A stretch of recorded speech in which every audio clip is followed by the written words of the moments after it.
The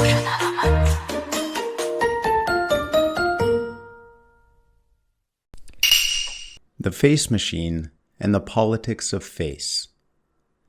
The concept of face starts with distinguishing the face from the head. The head is a part of the body, whereas the face is not the body, but its surface, and is the expression that is engraved on the surface. The face expresses the state of the body, but more than that, it is a sign in that it demands something from someone facing it. In that sense, the face is born when it is deterritorialized from the body and becomes an incorporeal machine of expression. The face is a sign in itself, but furthermore, it is also a sign that indicates what the words from the mouth or the letters written by hand actually demand. A machine that indicates the order word as the redundancy carried on the sign. That is the machine of expression called face. Arbitrary signifiers that have no meaning in themselves, like linguistic signs, are signified when they are re-territorialized through and on the face. The face also demands empathy or resonance from the face it faces. It is through the face that the subjectification of calling and answering is made. The face is politics. This proposition, which summarizes Deleuze-Guattari's thought on faciality, is a statement in point that breaks our conventional view on the face. It is also a statement that can be easily accepted when we have a close look at things going on over the face. That is because it is the face that sends out various order words that demand significance or subjectification. An angry face, a frowning face, a sad face, a disheartened face. These faces all demand specific responses from you. We often read faces to see what the other person wants. We also control our facial expressions, looking at the faces around us. The face of the employer facing a worker, the face of the teacher facing a student, or the face of the politician facing a voter, all demand a face that accords with it. As such, order words move around between the faces. The same goes for the face of a loved one or a face that catches your eye, which is the face that demands resonance and response. Here, power is operating through the face. Here, Deleuze-Guattari distinguish between the two types of faces, which are the face as seen from the front and the face in profile.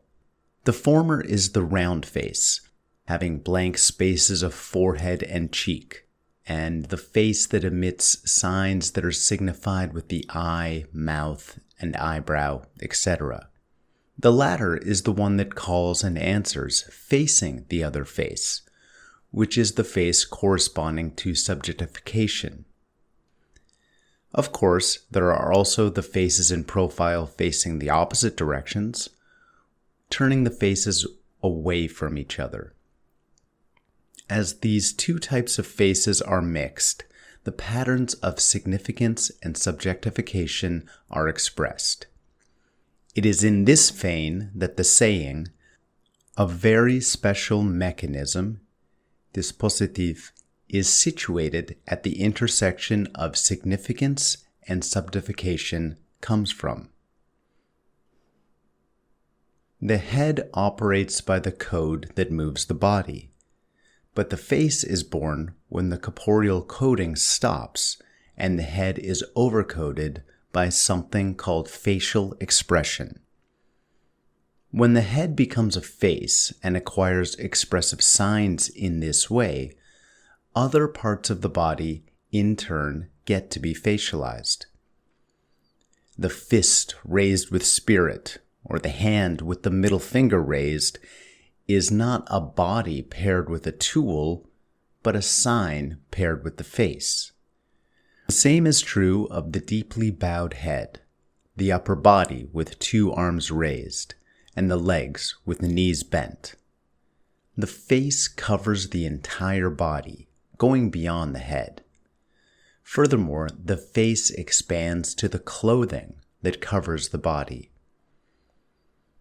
The garb that complemented the corporeal function is changed into clothes, which have an expression by way of pockets, buttons, shoulder pads, slender waistlines, belts, and brooches. Conquering a surface that started at the head now expands to the entire surface of the body of things.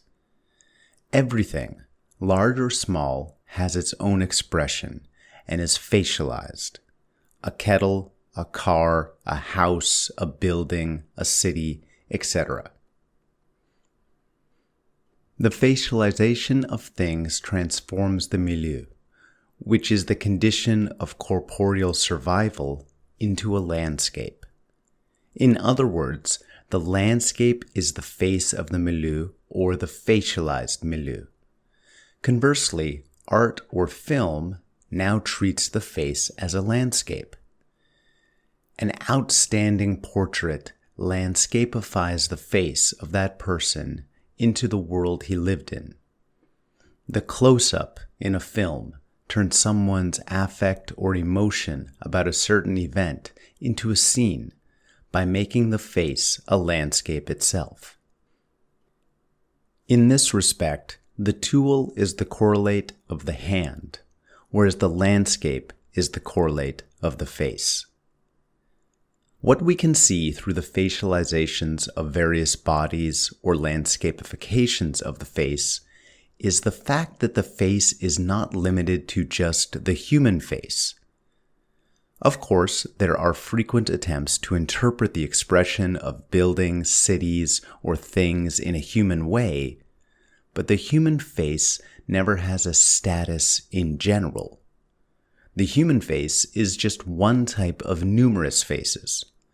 For example, the headlights and radiator grille of a car easily make us recall a human face, but it can't necessarily be said to be a human face. The streamlined, slim body of the car often resembles the bodies of non-humans, such as birds or dolphins, and authoritarian officials remind us of robots. Even when such references or associations are used, it is indeed to express affects like slimness, speediness, lightness, and hardness, etc. This is what it means to say that there is even something absolutely inhuman about the face. Therefore, there is not just human face, but numerous faces. There's an abstract machine that creates such various faces. The face works through the white wall, where the order word, which is the redundancy of signs, is registered, and the black hole, which pulls the passion of subjectification. The various expressions engraved on the white wall between the forehead and the cheek express what the real meaning of the word from the mouth is. That is, what this word wants. The 2 black holes that catch the eye of the seer not only make the signs engraved on the white wall, but also attract the empathizing passion.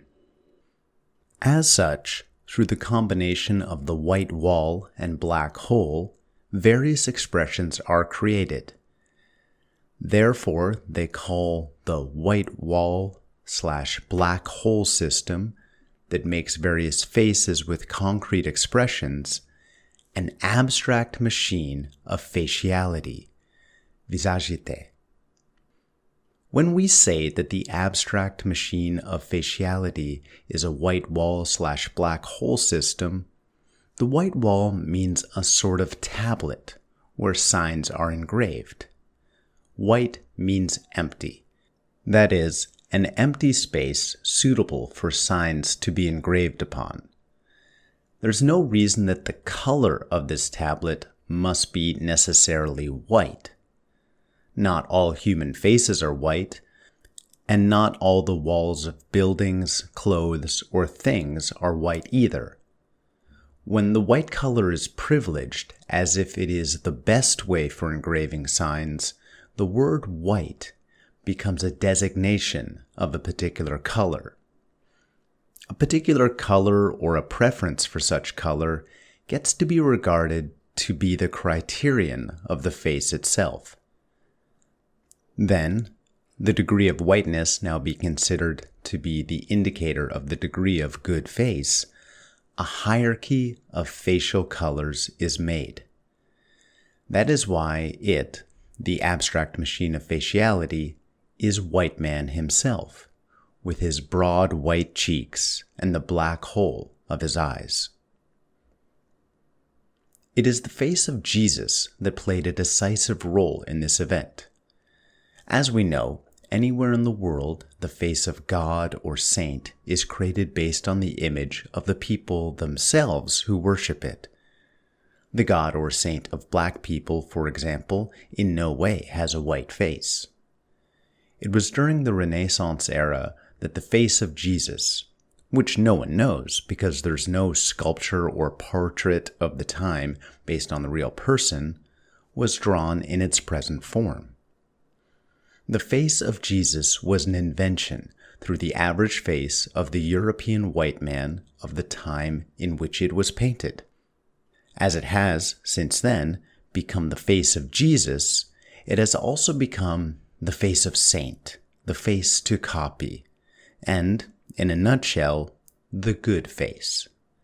It now takes up the place of the criterional face, a hierarchical racism where the degree of discrimination operates according to the degree of distance from this face as the criterion hereby emerges.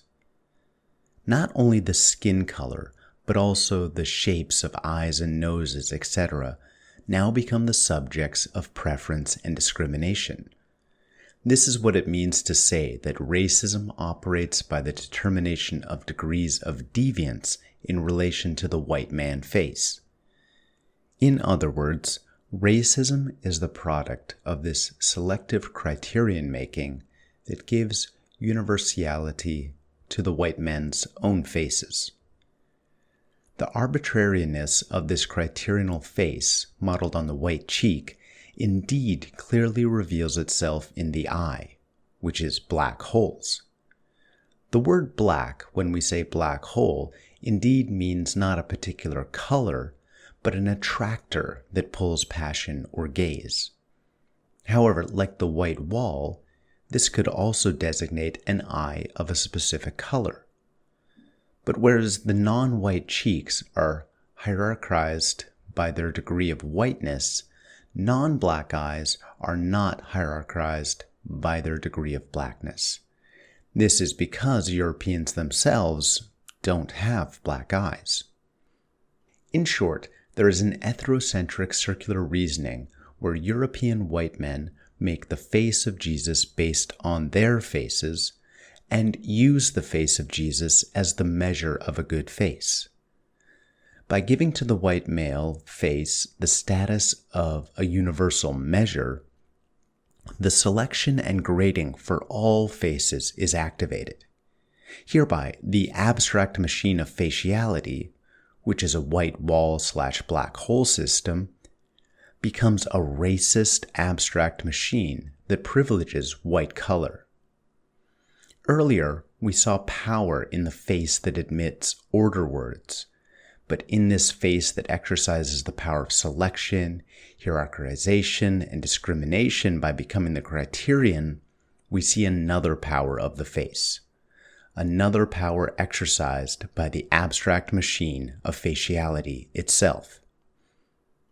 This is also implied in the proposition, the face is politics. The abstract machine of faciality activates the power of faciality in two ways.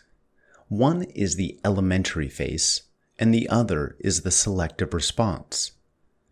First, the elementary face is the face that serves as a criterion within a specific relationship or assemblage. There are the standard faces that form the good sense of faces, such as the faces of fathers and children, the faces of employers and employees, the faces of police officers and suspects, and the faces of adults and children. These being used as the criteria, good faces and bad faces, and acceptable faces and unacceptable faces, are distinguished and selected. "Why, how dare you make such a face in front of your father?" "Jesus, how can you draw a child's face like this?" "Your face doesn't look like a police officer." The same, of course, goes for human faces and Asian faces. The degree of good or bad is arranged according to the degree of deviance from the standard. The degree of face color determines the order of the face among human faces, and the degree of impudence is determined by the degree of obedient expression. Depending on the degree, the extent of possible faces is proliferated. Of course, the vector of power that tries to identify the faces toward the criterial face in the center operates in the opposite direction. The variations of abstract machine that show the operation mode of the abstract machine of faciality are defined as limit faces by Deleuze-Guattari, which are mixed faces that are made up through elementary faces and selective responses. And these are machines that work across different assemblages. First, there are abstract machines of the face, as seen from the front, that are led by significance. First of all, there is a simple abstract machine made up of a white wall and black hole. Next, there is an abstract machine with multiple boundaries that expand to the boundaries drawn through deviations. However, if these faces are paired like those of employers and employees, teachers and students, significance and subjectification will operate at the same time. It consists of a pair of two eyes emitting signs and two eyes resonating with them. It is a face machine where a pair of faces, as seen from the front face, resonate with each other. And multiple boundaries are made according to the degree of appropriate expressions between the two faces. It is the four-eye machine. Faces that accord with the criterion are produced through this abstract machine according to the concrete conditions, such as school, home, company, house, police station, etc.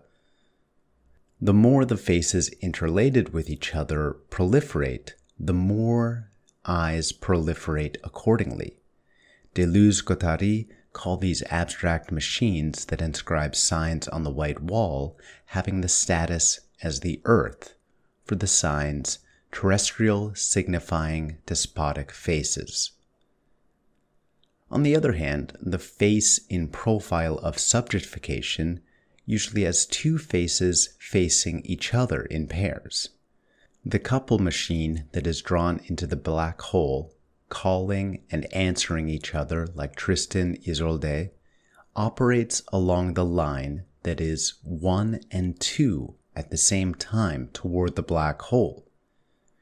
The abstract machine that expresses the mode in which the face in profile, corresponding to the regime of subjectification, is drawn into the black hole, also proliferates according to the number of persons who resonate and the number of components that induce resonance. As resonant music, landscapes, faces, rituals, and paintings, etc. are added, these lines proliferate, overlap, and operate. However, the subjectification of cogito, that is, the subjectification that operates through the equation of thinking I equals existing I, doesn't have a pair face that faces itself like that. The abstract machine of subjectification that is named celebratory machine in that it is an isolated face without a mate, operates in such a way that a single face in profile is pulled into the black hole inside the self-called I. It was Sartre's phenomenology that suggested the thinking of the face earlier. He points out that a certain being in itself becomes a being for me through a gaze distinguished from an eye, a gaze that is an eye staring with an intentionality. At that moment, in his head, I see his face. Gaze and intentionality create a face. However, Deleuze-Guattari criticized that the gaze is but secondary in relation to the gazeless eyes, to the black hole of faciality. Even if you don't stare or your gaze passed over something unintentionally, when someone shouts out and attracts your eye, we can see that black hole is more primary than the gaze. Even when dashing for somebody, calling him or her flower, there can be faces that reject the meaning given by me and run away from its phenomenological intentionality, pushing me away as if I'm a stalker. On the other hand, Lacan emphasizes the imaginary identification that integrates the partial objects into an organism through mirror image. But we are well aware that there is the power of the face that commands identification. Identification is nothing more than the result of subjectification that has become a convention through the repetition of the act accepting the order words written on the white wall. It is in this context that the phrase, "the mirror is but secondary in relation to the white wall of faciality," comes out. Additionally, Levinas said that the suffering face is indeed the other that exists outside the thought and sense of the subject, but the suffering face can't be said to be the only other. Rather, grimacing faces, angry faces, and grim faces are more frequent than ordinary others. In truth, the suffering face is also the one that demands compassion and resonance, the one that admits the order words of significance and subjectification. The ethics that transcend the subject oneself towards others lies in the actions of the ordering power coming from outside of one's will, the power that orders even compassion or identification. It is for this reason that the question of face becomes the subject matter of politics rather than that of morals or ethics. There's no such thing as biological evolution or moral superiority and inferiority between the head and the face. The face is the product of a particular assemblage correlated with the delivery of the order word that is sent out through arbitrary signifiers. Very specific assemblages of power impose significance and subjectification, and only certain social formations with such assemblages need face and also landscape. Therefore, when the assemblage varies and the social formation transits to a different kind of social formation, the face could stop being a power apparatus that admits order words.